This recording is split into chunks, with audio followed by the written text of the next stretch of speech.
Nestled amongst the jagged mountains and steep forested valleys of Eryri National Park sits the remnants of a fortress wrapped in tales of dragons. Tales from this place can be found far and wide, but the most famous of these legends is wrapped in the tales of the Arthurian wizard Merlin. The remnants of the fortress is somewhere in these trees around here, and I'm probably going to get lost trying to find it, but come with me and let's go on an adventure.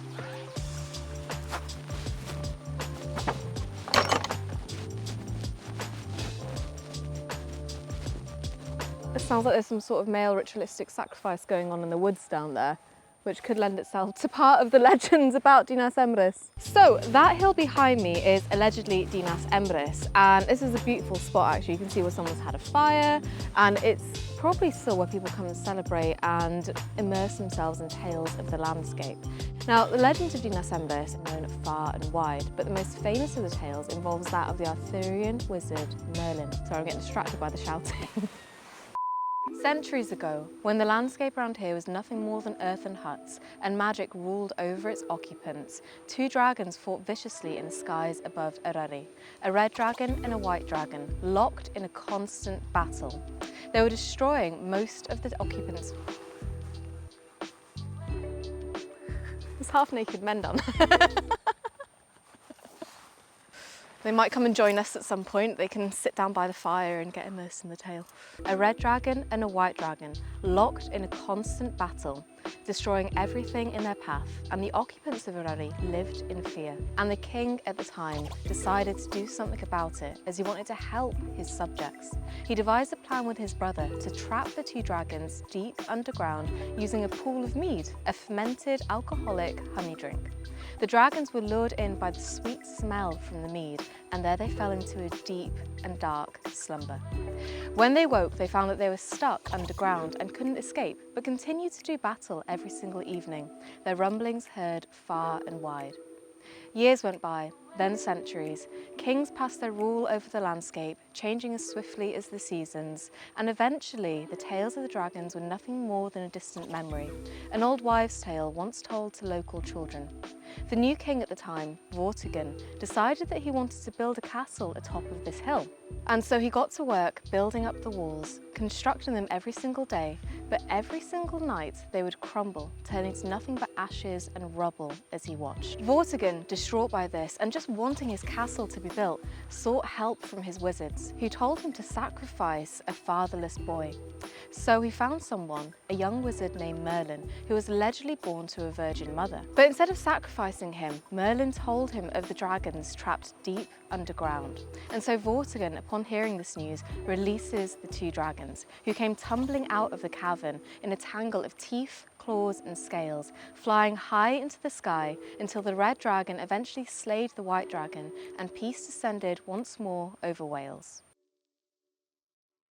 So a lot of the folklore and the tales were born as a way to warn people, especially children, about the dangers of the natural world, and a lot of the mythological creatures that we see can actually be found rooted in the land. I mean, if you hold it that way, you've got the neck, you've got the head, you've got the eye and the snout of the dragon.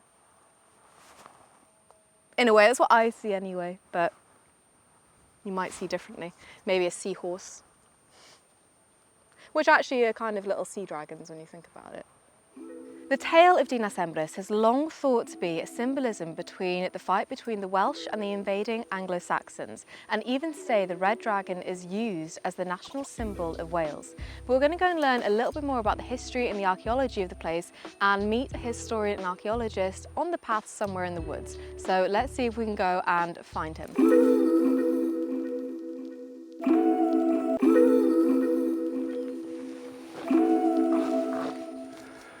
My name's Clive Tranter, and I'm here to talk about the folklore and archaeology of Dinas Emrys with Sarah. It should be an interesting talk.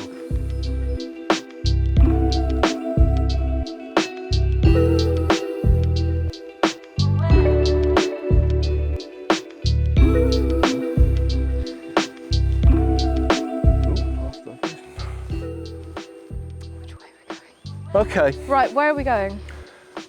I'm thinking this way. Yep, I will lead on.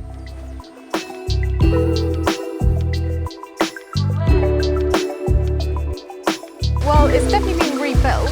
Oh yeah, but Got the actual bridge over it. Yeah. look at that.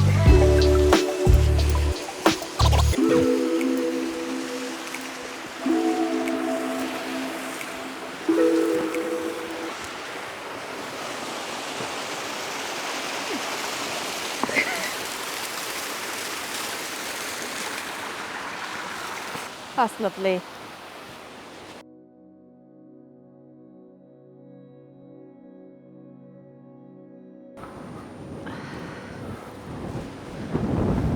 The Gap of Rohan.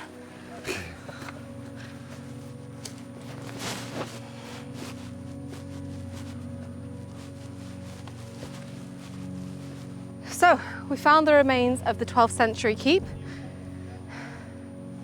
And, huh? What? Seren, Yeah, that would be a good place to film. down by the pool. Yeah, because it's lowered and it's got rocks round it, so And it's in a little bowl. Okay, let's do that.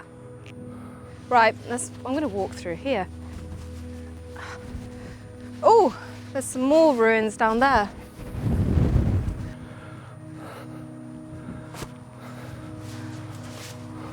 Oh, wow. Okay, there we go.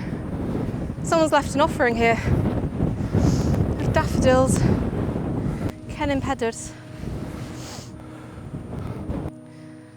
Although there's not much to see, it is covered in bits of wall. Straight across there, there's a bit there. Well, could that potentially be an old well? Well, if you look at it, it is directly facing there. Yes. There's two walls and a brick wall, and it comes to this bit of wall here. Yeah.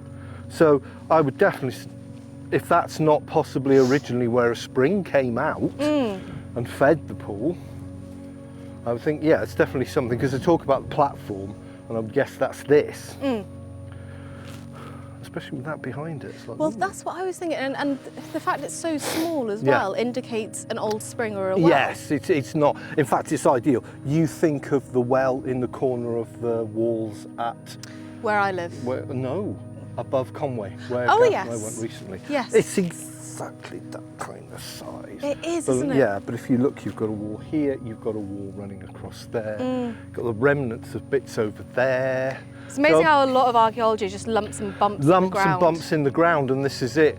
But if you think 5th and 6th century stuff, yeah. it may have stone footings, but most likely is going to be timber buildings. So all you're going to find is what they call stylobats, low stone walls. So can you tell me? Yes. Well, they think that this is actually man-made, which Okay. is quite an undertaking because of where we are on the top of basically a volcanic plug. Yeah. That's what the whole lump is. So if they were really lucky and this bowl was where the sort of soil naturally gathered, then maybe, you know, but for it to stay, remain full, I would guess it's probably cut down into bedrock as well. Which would be quite some feat of achievement. And I mean, the fact Real feats of achievement. it's a really interesting man-made, but you know, a pond at the moment. So it's very stagnant, which to me indicates that there's no stream feeding into it, which No. lends itself to the fact that it possibly is man-made. But potentially it could have been the place where the mead was kept and the dragons fell into. Oh, this is Who it. knows? I mean, it wouldn't be very nice mead looking at this. No. No, wouldn't want to fall into But, it. you know, from the practical archaeology side of things, Yeah. if you kept it clean, it's ideal for sieges and things because you've at least got a water supply here. This is true. And that's always one of the main problems with whether it be Iron Age or later castles, is water supply. Well, if the Romans occupied it, could they have potentially tried to build their own sort of bathhouse? Possible, although what they call the Roman remains do tend to be, it's that very end of Roman occupation, more into the the British Romano period, British, the later period. So have there been any actual finds discovered up here? There's enough find evidence to say Iron Age, Okay. but the most tantalising finds are definitely the 5th and 6th century finds, which are sherds of amphora from Eastern Mediterranean, sherds of pottery red slipware, which probably came from southern France. And then the very nice, there's a roundel from the top of an oil lamp with the very early Christian Chi-Rho symbol on it, Yes. which is the P and X, which is the Greek alphabet. So yeah, that really ties it in with the folklore for the period. It obviously shows that somebody was here with some wealth and status. And you can see why. I mean, you know, walking up here it's incredibly windy, but just down in this little glade, you're sheltered. Yes. You'd have had rich landscape, rich farming landscape. You've got iron deposits, you have water sources. Absolutely. And you have to remember, as a defensive structure, it's very unlikely to have had these trees around it. Yes. Even on the slopes up to it, they would have been cut down, not only for a building resource, but also to make sure you can see, and anyone approaching can see. So nobody creeps up on you under the trees, especially in the summer when all the leaves are out. That's kind of what you want, really, isn't Yes, and at the end of the day, it is somewhere that can be held. But it's also, if you come to the front here, What have also we got now? somewhere that has a commanding, you hear the word commanding position used, but that's what you call a commanding position. it? Definitely is, isn't it? And obviously the A road that now goes through this is probably quite old when you think about it. A lot, especially places like this, Yeah. they follow the routes that were already there. And I mean, you even see lithographs showing these roads before they were metalled. Really? Yes, I've got a Wow. lithograph of the Aberglaslyn Pass from the 18th century, and the road's not metalled Yeah. at all. You can see that. It's a cart track, you know. So yeah, those roads would have been, because they go the easiest route. It might take a bit longer, but you're going around in the shelter and round through the valleys.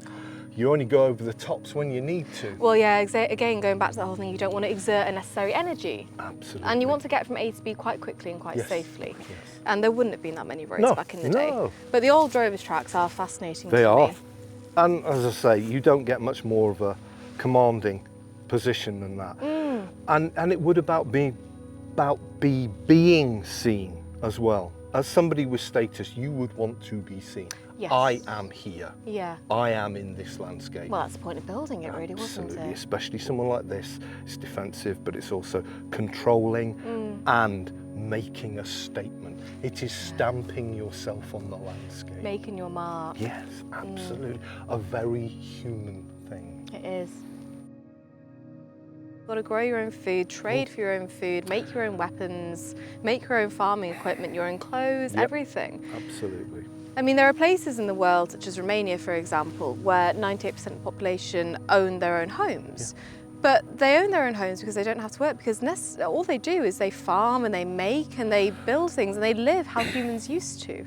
And it's getting back to what you said about seasonality as well. Yeah. The seasons for things, there's growing season. The winter is that, it's the repair season. You're is, in, yeah. you're repairing the stuff for the coming year. Yeah. You're maybe spinning and making new clothes for the coming year. Whereas in the spring and the summer, you're too busy out in the land. So Gathering they're and gathering preparing. and preparing. So it is that cycle in a community like this. And you can see it, it's like a little bowl, you know, it's a proper community here. I wonder if there's any remnants of post holes from roundhouses and other houses that we just don't know about, or that are hidden. They're almost certainly down there somewhere. Yeah. I mean, sadly, a lot of them you probably find have been ploughed out, because when you take this top turf off, what you tend to find is plough marks Okay. and crisscross, and it takes out everything else. Yeah. That's the trouble. That's why these kind of places survive, because I'm not going to plough here, you know what I mean? And it's a bit hard to actually, you know, it's like you said about the effort to get up here, to actually even rob the stone to build walls. It's a right job to get up here. It's knackering. I had struggle carrying my bag up here. I was tired. Yeah. So But you can see that there would have been, so I'm just looking at my feet now, so there's bluebells coming through. Bluebells and wild garlic obviously are indicators of ancient woodlands.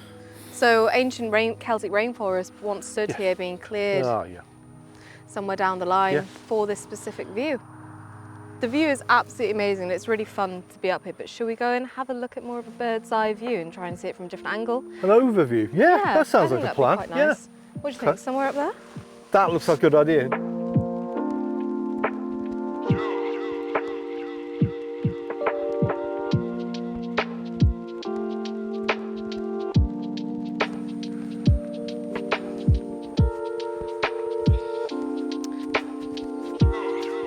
You're dressed well. I just grabbed whatever was on the floor. Well, come on, this is me, you know. Well, this is true. You turn up at the house dressed like this anyway. As well, you know, This is your natural this is attire. me, yeah, absolutely. It is nice to have an actual view of it, I must admit. What strikes me as well from being up here though is as well, you can see how commanding, even looking down on it, where you're looking at, it absolutely commands the pass. But also, just in the wider context, look at the view and everything.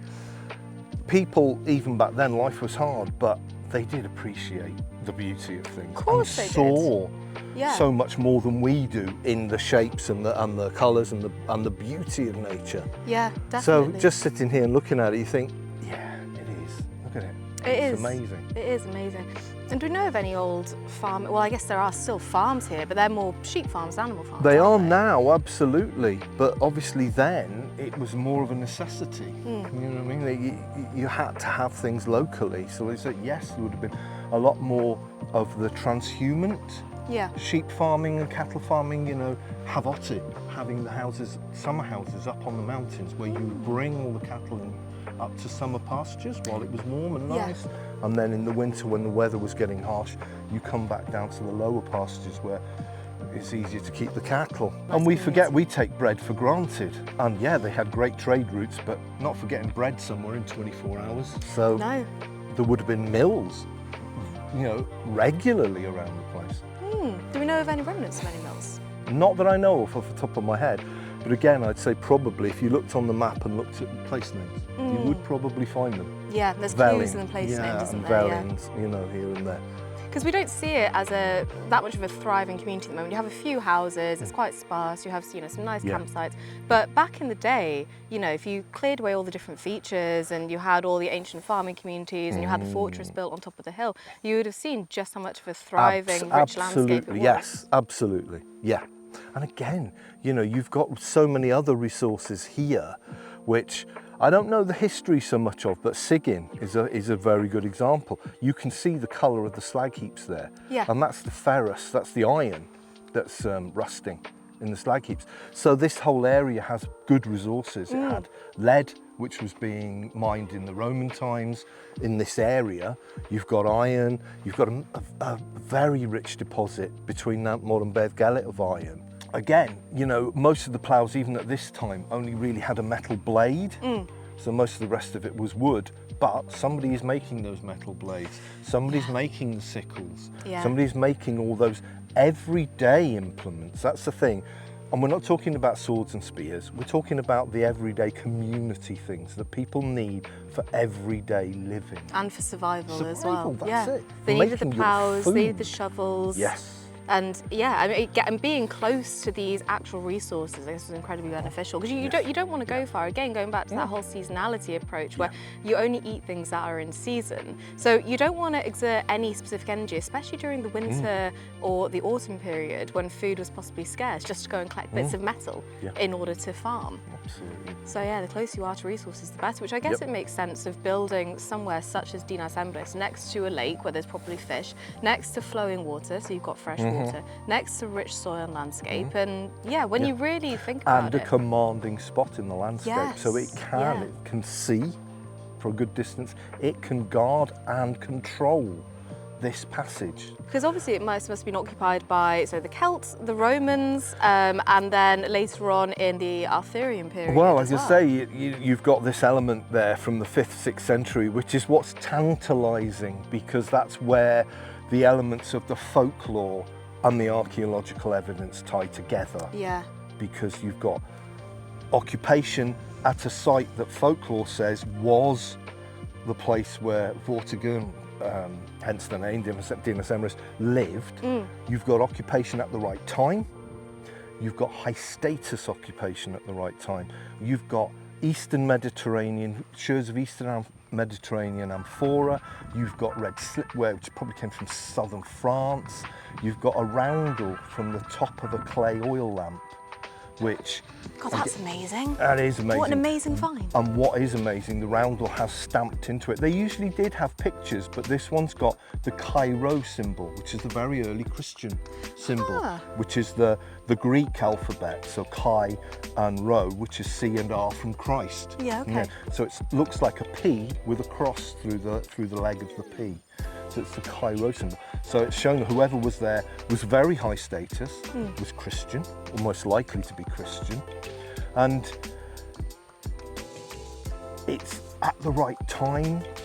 It also is in conjunction with some of the walls, which have been rebuilt 2 or 3 times, which again lends itself to the legends of Yes. being unable to build the walls. Yeah. You have this big cistern or pool that they think it is man-made, but again, according to the legends, the pool was in the hill, and that's where the 2 dragons were fighting, according to Merlin. And the story says they dug into that hill to expose the pool. Well, there's a pool there, you know. So you've got all these elements. But obviously Dinas Emrys is a well-known folk legend that almost every single person in Wales knows about. So how real do you think it actually is? Well, I think, as I said, I think this is where the 2 things do start to mesh together to show you cannot say, oh, it's true, Vortigern lived here and these things happened. But you can say categorically someone of very high status who could afford to have things imported from great distances lived there at the right time. And for me, that shows there is almost certainly a grain of truth. There is something in the basis of these stories. But most of North Wales is littered with hill forts, which is what's interesting in itself. And almost every single peak has its own folklore and legend. Absolutely. Witches, giants, dragons. I mean, the landscape is just steeped in these mythologies. It is It's alive. Well, magic and folklore ruled a lot of communities back then. Yes. Do you believe that dragons did actually live in the middle of that hill? I have to say, I wish it was true, but I don't think so. I would have thought there would have been some evidence apart from the folklore if dragons were real. I think it's possibly more allegorical, especially with the idea of the red and the white. Yes, obviously lending itself to the invasion of Wales from the Anglo-Saxons. And then obviously the red dragon being a symbol for Wales, still used to this day. And as you were saying before, it's not only with that site that you see it come up with other things you were mentioning, the springs. Yes, yeah, there is you a know. tale somewhere. I've read it and I've heard it that there is 2 springs that come out of that hill, one red and one white. And someone says it's, you know, because of the chalk and the iron in the hill, which again, you've got the iron deposits near here, which does, again, could lend itself to that, yeah. could lend itself and make sense. I haven't actually found anywhere that says this is specifically where they come out. So again, that's probably another legend, but born of the original legend, born of another legend. And just like folklore and storytelling, things change over time, And don't it's they? people seeing things in the landscape Yeah. and trying to explain them. So they come up with those living stories that not just chemicals are making those colours, but no, there's a much richer story behind this. Yes, 100%. And I think folklore at the time of communities where obviously we didn't have much other entertainment other than going to raid our neighbours every season, plays such a large part. And you would have had the tales changing and developing from village to village and place to place. I mean, tales about Dinas Emrys can be found far and wide. But obviously, you have the most famous legend, which involves the wizard Merlin. I heard a tale that Merlin hid his treasure in the middle of the cavern. Ah, okay. So once the dragons were released, he went back a few years later. So has anyone tried to find it? Not that I know of, but we don't know. They could have. Maybe we can... You triggered my memory. Have I? Yes. Oh, go on. Because I read somewhere that a young farmhand wanted to get married, and he knew of this legend, so decided to dig into the hill so he would have enough money to get married. But when he took his pick to the hill and started digging, the skies went dark and the whole of Dinas Emrys rocked like it was in a cradle and scared him so much he ran away, leaving his pick behind, and never went back to get it. Which, if that had happened to me, I don't think I'd have gone back. Not if you know of the tale of the dragons. No. Yeah, speaking of that, I'm absolutely knackered. Should we go back to the car? Sounds like a plan to me. Yeah, I think we've seen all of the rock that we can see today. Yeah. But it is an amazing place. The views are spectacular. It's really nice to kind of get up and get a good viewpoint, especially after sitting on top of the hill and having that bird's eye view of it earlier. Yeah, definitely. I think we've absorbed all we can. Yeah, my feet are getting wet. Let's go.